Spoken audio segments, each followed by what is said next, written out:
This is 5 on your side at noon. Focused on you. This woman is accused of killing her children. It's a story we've been following for the last 24 hours out of Jefferson County. Police say Ashley Parmalee admitted to shooting her 9-year-old daughter and drowning her 2-year-old son. Thanks for joining us at noon. I'm Holden Kerwicki. Kay Quinn has the day off. The mother is already charged in the death of her son, and more charges could come today for the death of her daughter. 5 on your side's Megan Kernan is live from the Festus Police Department with an update on where the investigation stands right now. Holden, this is where 36-year-old Ashley Parmalee showed up in wet clothes and confessed to police that she killed her 2 children. And as you can see, there's a memorial that's been started for these 2 children. There's some flowers, some teddy bears, and a balloon. Now, Ashley Parmalee had her 9-year-old daughter, Scarlett Parmalee, in the car after shooting and killing her. After the shooting, police say she then drowned her 2-year-old son. We've just heard from the Festus R6 school district, who confirmed in a statement that Scarlett had just finished the 3rd grade at Festus Elementary School. Part of the statement says, quote, Scarlett's teachers and administrators say she was a bubbly, energetic, and trustworthy student. They say she was a caring and compassionate, eager to please, with a good sense of humor. She could make friends with anyone, and she was very much looking forward to moving to the 4th grade when classes resume in August. Grief counselors are at the elementary school right now, meeting with students and staff who need it. The Jefferson County prosecutor charged the mother with 2nd-degree murder in the death of her 2-year-old son after drowning him in the fountain near the entrance to Timber Creek Resort. Prior to the drowning, police say she shot Scarlett somewhere off Highway E in St. Francis County, 11 miles away from the resort. Now, charges in the death of her 9-year-old daughter, Scarlett, are still pending outside of St. Francis County. Ashley Parmalee is being held at the Jefferson County Jail without bond. Live in Festus, Megan Kernan, 5 on your side. Megan, thank you. Also developing, jurors in Donald Trump's corruption trial have begun deliberations. The judge just completed instructions on the law and the factors they may consider as they strive to reach a verdict. NBC's Jay Gray has the latest from Manhattan. Well, there's certainly an energy that's different outside the criminal courts building here in Lower Manhattan right now. Protesters on both sides of this controversial trial have gathered here, and the energy has picked up significantly. You see a lot of officers, as we have throughout this trial, surrounding the courthouse, and more staged just a few blocks away.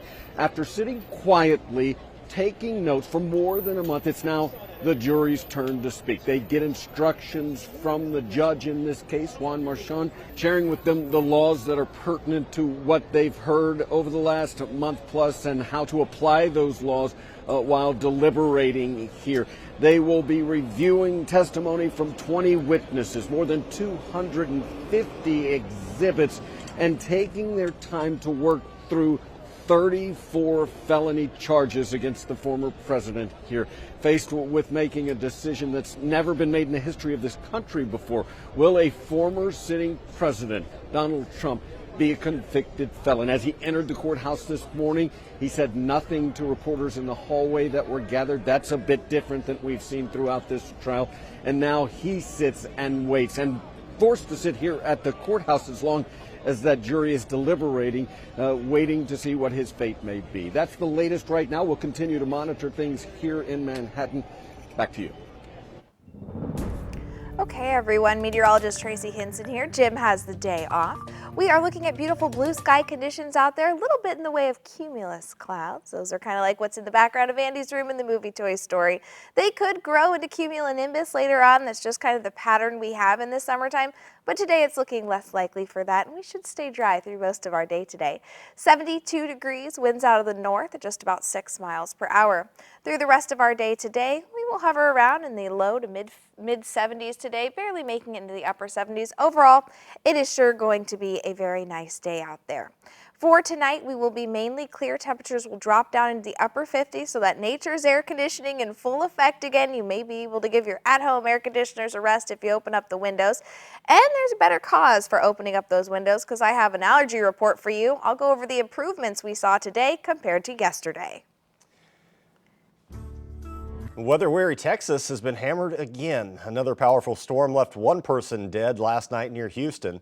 High winds are blamed for knocking this construction site down, killing a 16-year-old construction worker. Deadly storms also struck over the Memorial Day weekend. 24 people died in 7 states. Missouri senators and representatives are responding to new developments in an upcoming vote on the Radiation Exposure Compensation Act, also known as RECA. Senator Josh Hawley has campaigned for compensation for Missourians living near areas contaminated by nuclear waste like Weldon Spring, the Westlake landfill, and Coldwater Creek. He's criticizing House Speaker Mike Johnson for taking up a version of RECA that doesn't include Missouri. Congresswoman Cori Bush is also reacting to the decision, saying she wouldn't vote on an unexpanded RECA. And Representative Ann Wagner called the bill without Missouri, quote, dead on arrival. RECA is set to expire next month. The vote is expected next week. Overnight, the Illinois House passed a $53 billion budget for the next fiscal year. It's the largest spending plan in state history and includes funding for Smart Start Illinois, which strives for universal preschool in the state by 2027. It also allocates an extra $182 million to tackle the migrant crisis in Chicago. The governor is expected to sign it. New at noon, families are taking advantage of free groceries thanks to a local hospital. They came out to St. Clair Hospital in Fenton this morning. A food giveaway is underway for families who aren't receiving school meals this summer. Over the past 4 years, all SSM hospitals partnered with area food banks. According to the St. Louis Food Bank, 1 in 7 people are in need of food assistance.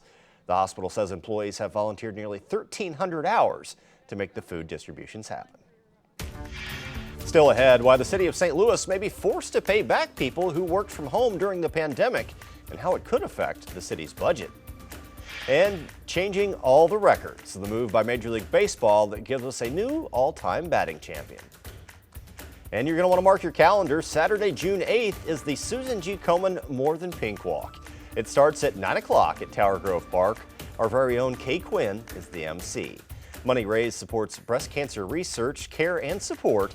5 on Your Side has been a partner with the walk for more than 25 years. To register, you can go to KSTK.com and look for this story in the As Seen on TV section or text Komen to 314-425-5355 and we'll send you a link.